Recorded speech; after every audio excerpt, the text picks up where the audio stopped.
Binabaha ba dyan? Ma'am, baka naman binabaha. Good morning, good afternoon, and good evening sa aking mga clients, friends, and followers. And for today, ating itatakel ang 13th over 365 tips on buying a home in Calabarzon.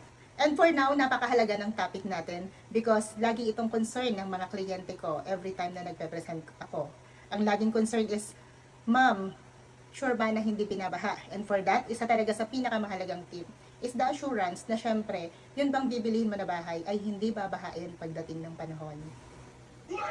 There are three factors on how to check kung flood-free ba o binabaha ang isang lugar. And the number one is you have to check the flood history of the project or the property. There are three ways on how to determine about the flood history ng isang lugar.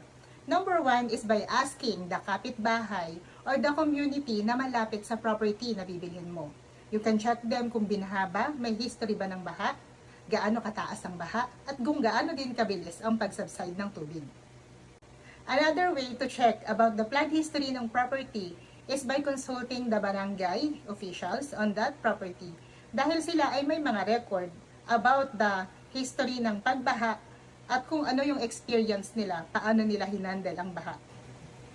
Another way to check about the flood history ng property is by checking our government agencies website like Pag-asa and the Project NOAA website.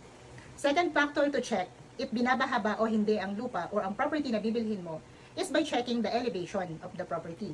Ang elevation ay tumutukoy sa taas ng property na bibilhin compare sa mga bahay o mga structure na nakapaligid dito.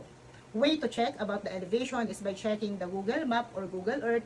And number 2, pwede mo rin namang ipa-survey ito sa surveyor.